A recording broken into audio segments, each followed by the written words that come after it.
Praise the Lord. आप सभी को हमारे उद्धारकर्ता प्रभु यीशु मसीह के मधुर सामर्थी और पवित्र नाम में पास्टर माइकल मनी का प्यार भरा सलाम।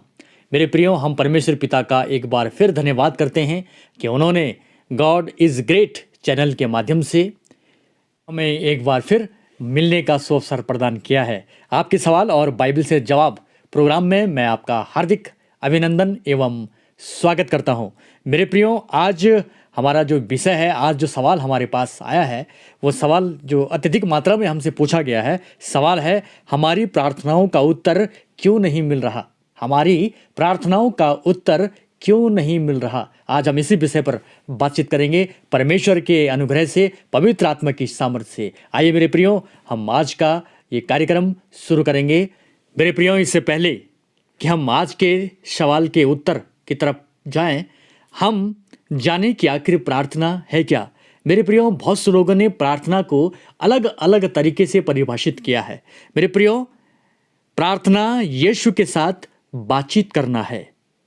प्रार्थना सभी मनुष्यों के प्रति अपनी अभिलाषाओं को जो आवश्यक है और विधि सम्मत हों, दीनता और नम्र विश्वास के साथ परमेश्वर के सम्मुख प्रस्तुत करना है कि वे हमको अपने प्रभु और उद्धारकर्ता यीशु ख्रिस्ट के माध्यम से उपलब्ध हो जाएं। प्रार्थना आराधना है जो कि पिता को यीशु ख्रिस्ट के नाम में और पवित्र आत्मा की शक्ति में संबोधित की जाती है। प्रार्थना मनुष्य की आत्मा का परमेश्वर के साथ वार्तालाप है।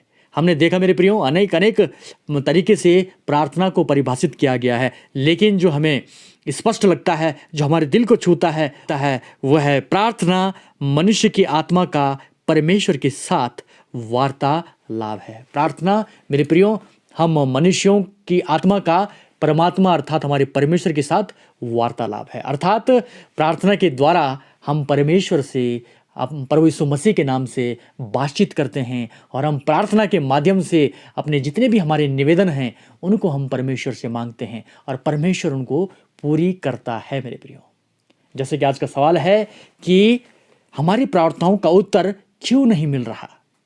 अब हमारी प्रार्थनाओं का उत्तर क्यों नहीं मिल रहा। प्रभु मेरे भाई और बहनों, आज हम इसी विषय पर चर्चा करेंगे। मेरे प्रियो, इससे पहले कि हम चर्चा करें, बहुत सी बार बहुत से लोग हमारे पास आते हैं, बहुत से मैसेजेस और फ़ोन पर लोग पूछते हैं कि पादरी साहब, आप परमेश्वर के सेवक हैं, बताइए, हम दिन रात प्रार्थना करते हैं, घुटनों पर आकर के प्रार्थना करते हैं, अन्य भाषा में भी प्रार्थना करते हैं, लेकिन हमारी प्रार्थनाओं का उत्तर हमें क्यों नहीं मिल रहा।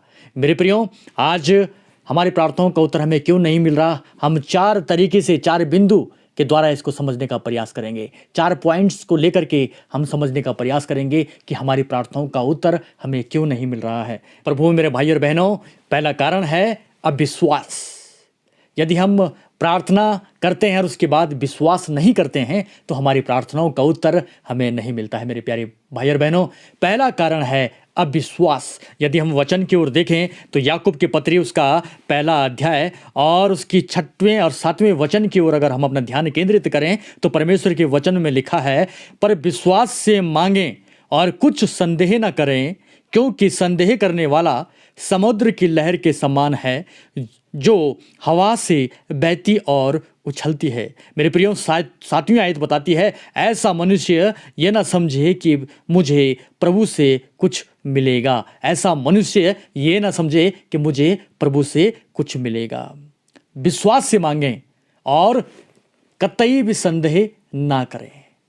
मेरे प्रियो, यदि हम ऐसा करते हैं तो हमारी प्रार्थना नहीं सुनी जाती।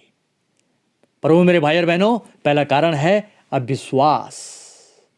अविश्वास के द्वारा आप किसी भी प्रकार की प्रार्थना कर लें, किसी भी मुद्रा में प्रार्थना कर लें, किसी भी भाषा में प्रार्थना कर लें, हमारी और आपकी प्रार्थनाओं का उत्तर हमें नहीं मिलेगा।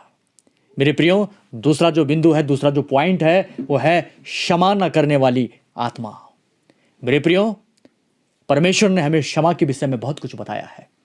यदि हम दूसरों को क्षमा नहीं करते हैं, दूसरों के बातों को अपने मन में लिए रखते हैं, अपने उसी मन से और उसी आत्मा में होकर के जब प्रार्थना करते हैं, तो उस प्रार्थना का भी प्रतिफल हमें नहीं मिलता है मेरे प्यारे भाई और बहनों, क्योंकि हमें दूसरों को भी क्षमा करना अति आवश्यक है। और जब हम दूसरों को क्षमा करते हैं तो हमारा मन भी हल्का होता है और हमारा आत्मिक जीवन उन्नति की बुलंदियों पर होता है। और तब हम प्रार्थना करते हैं भाई और बहनों, तो उस प्रार्थना का उत्तर परमेश्वर हमें देता है। तो जो दूसरा बिंदु है प्रार्थना न सुनने में, वो जो बाधा उत्पन्न करती है, वह है क्षमा न करने वाली आत्मा। यदि हम परमेश्वर के सामर्थ्य वचन की ओर जाएं और मरकुस रचित सुसमाचार 11वां अध्याय के 25 वचन में हम देखेंगे तो 11:25 में लिखा है, और जब कभी तुम खड़े हुए प्रार्थना करते हो तो यदि तुम्हारे मन में किसी के प्रति कुछ विरोध हो तो क्षमा करो, इसलिए कि तुम्हारा स्वर्गीय पिता भी तुम्हारे अपराध क्षमा करता है। मेरे प्रियो, और जब कभी तुम खड़े हुए प्रार्थना करते हो, जब कभी हम खड़े होकर के प्रार्थना करते हैं, तो यदि हमारे मन में किसी के प्रति कुछ भी विरोध हो तो हम पहले क्षमा करें। मेरे प्रियो, हमारी जो आत्मा है वो क्षमा करने वाली आत्मा होनी चाहिए। जब भी हम प्रार्थना करें तो दूसरों को हम क्षमा करें। यदि हमें ज्ञात हो, विदित हो कि हमारे लिए, हमारे विषय में या हमारे द्वारा कोई नाराज है, तो हम उसे क्षमा करते हैं मेरे प्यारे। हम उन्हें क्षमा करें और परमेश्वर हमारी प्रार्थनाओं का उत्तर देता है और सुनता है। मेरे प्रियो, दूसरी जो बाधा है, जो हमने सीखा भी, क्षमा न करने वाली आत्मा। तो मेरे प्रियो, ये दो कारण हैं जिनसे हमारी प्रार्थनाओं का उत्तर हमें नहीं मिल पा रहा है। पहला कारण अविश्वास, दूसरा कारण क्षमा न करने वाली आत्मा, और मेरे भाई और बहनों, तीसरा जो कारण है वो है अनर्थ बातें। तीसरा जो कारण है वो है अनर्थ बातें।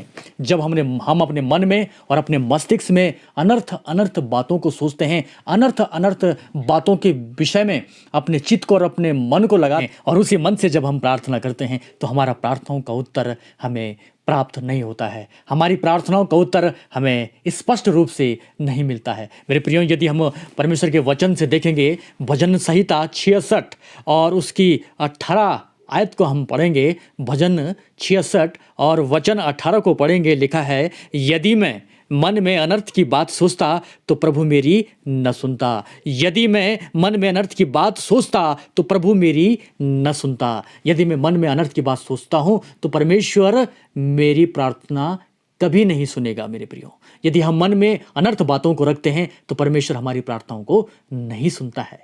तो मेरे प्रियो, अनर्थ बातें करना और अनर्थ बातों को सोचना हमारी प्रार्थनाओं में बाधा उत्पन्न करता है।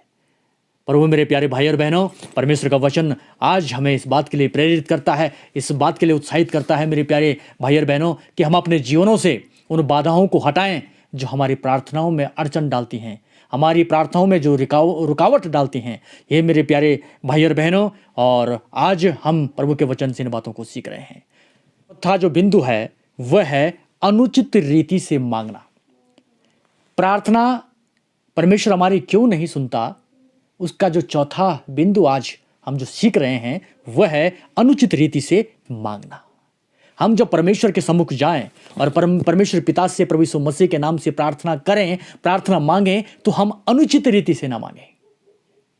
और यदि हम अनुचित रीति से मांगते हैं तो परमेश्वर हमारी प्रार्थनाओं को नहीं सुनता है मेरे प्यारे भाई और बहनों। तो चौथा जो बिंदु है अनुचित रीति से मांगना। आइए मेरे प्यारे भाई और बहनों, हम परमेश्वर के सामर्थ्य वचन से देखेंगे। याकूब की पत्री अध्याय 4 वचन 3 में यदि हम देखें, याकूब की पत्री उसका चौथा अध्याय उसके 3 वचन में यदि हम पढ़ें और देखें, अपना ध्यान केंद्रित कर रहे हैं, तो स्पष्ट होता है। प्रभु के सामर्थ्य वचन में इस प्रकार से लिखा है, तुम मांगते तो हो और पाते नहीं, इसलिए कि बुरी इच्छा से मांगते हो ताकि अपने भोग विलास में उड़ा दो। तुम मांगते तो हो और पाते नहीं, इसलिए कि बुरी इच्छा से मांगते हो ताकि अपने भोग और विलास में उड़ा दो। पर वो मेरे प्यारे भाई और बहनों, जब हम अनुचित रीति से मांगते हैं, अपने स्वार्थ के लिए मांगते हैं, सांसारिक मनोरंजन के लिए मांगते हैं, भोग विलास के लिए मांगते हैं, तो परमेश्वर उस प्रार्थना का उत्तर हमें नहीं देता है मेरे प्रियो। पर वो मेरे भाई और बहनों, हमारी प्रार्थनाओं का उत्तर हमें नहीं मिल पाता है।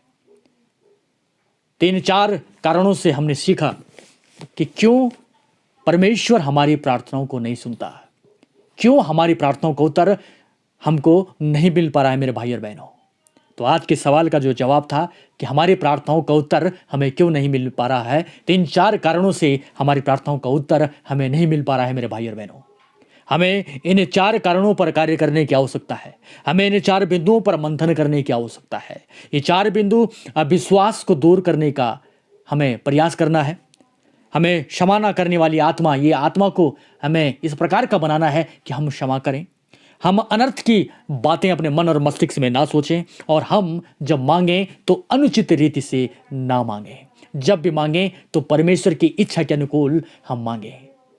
जी हाँ प्रभु मेरे भाई और बहनों, मैं आज एक प्रभु के एक वचन से आपको उत्साहित करना चाहता हूँ ताकि परमेश्वर हमारी प्रार्थनाओं को सुने। मैं आज प्रभु के वचन से आपके समक्ष प्रभु में होकर के, परमेश्वर की आत्मा में होकर के आपसे बातचीत करना चाहता हूँ कि परमेश्वर हमारी प्रार्थनाओं को सुनता है, परमेश्वर हमारी प्रार्थनाओं को सुनेगा यदि हम इन 4 बिंदुओं पर कार्य करेंगे और अपने जीवन को परमेश्वर की इच्छा के अनुकूल बनाएंगे। यदि हम परमेश्वर के साथ संलग्न हो जाएं, हम परमेश्वर के साथ जुड़ जाएं, हम परमेश्वर में बने रहें, तो परमेश्वर हमारी प्रार्थना को सुनता है मेरे प्रियो। जब हम परमेश्वर के साथ संगति करते हैं, हम ईमानदारी के साथ आत्मा में होकर के निस्वार्थ भाव से परमेश्वर की इच्छा के अनुकूल परमेश्वर से प्रार्थना करते हैं, तो परमेश्वर हमारी प्रार्थनाओं का उत्तर देता है मेरे प्यारे भाई और बहनों। यदि आप यूहन्ना रचित सुसमाचार 15वां अध्याय वचन 7 को पढ़ेंगे तो परमेश्वर के वचन से स्पष्ट होता है मेरे भाई और बहनों। परमेश्वर के वचन में लिखा है, यदि तुम मुझ में बने रहो और मेरा वचन तुम में बना रहे तो जो चाहो मांगो और वह तुम्हारे लिए हो जाएगा। आमीन, प्रेज द लॉर्ड। मेरे प्यारे भाई और बहनों, यदि तुम मुझ में बने रहो और मेरा वचन तुम में बना रहे तो जो चाहे मांगो वो तुम्हें मिल जाएगा। हालेलुया, परमेश्वर का धन्यवाद हो इस सुंदर वचन के लिए। जब हम परमेश्वर में बने रहते हैं तो परमेश्वर हमारी प्रार्थनाओं को सुनता है, और तब हम जो कुछ भी मांगें परमेश्वर वो हमारे लिए पूरा करता है, बशर्ते उसमें परमेश्वर की भी इच्छा शामिल होनी चाहिए। तो मेरे प्यारे भाई और बहनों, आज के इस कार्यक्रम में हमने आज का जो सवाल लिया था कि हमारी प्रार्थनाओं का उत्तर क्यों नहीं मिल रहा, आज हमें इसका उत्तर मिल चुका और अब हमारी प्रार्थनाओं का उत्तर हमें मिलेगा, ऐसा मैं प्रभु में होकर के विश्वास करता हूँ। प्रभु मेरे भाई और बहनों, आपके सवाल और बाइबल से जवाब प्रोग्राम में आज बस इतना ही। हम फिर आपसे मिलेंगे, आपसे फिर मुलाकात करेंगे एक नए वीडियो के साथ, एक नए सवाल के साथ, परमेश्वर के वचन के साथ। तब तक हमें इजाज़त दीजिए। परमेश्वर हम सबको आशीषित करे। आमीन। इस द लॉर्ड। प्रभु मेरे भाइयों और बहनों, मैं विश्वास करता हूँ कि आज का ये प्रोग्राम आपको अच्छा लगा। आपने और हमने बहुतायत की आशीषें प्राप्त की हैं। हम परमेश्वर पिता का धन्यवाद करते हैं इस अद्भुत प्रोग्राम के लिए। इस प्रोग्राम का नाम है आपके सवाल और बाइबल से जवाब। मेरे प्रियो, हम अगले वीडियो में मिलेंगे, हम एक नए सवाल के साथ, और उसका जवाब जो मिलेगा वो यकीनन आपको बाइबल से और वचन से ही मिलेगा।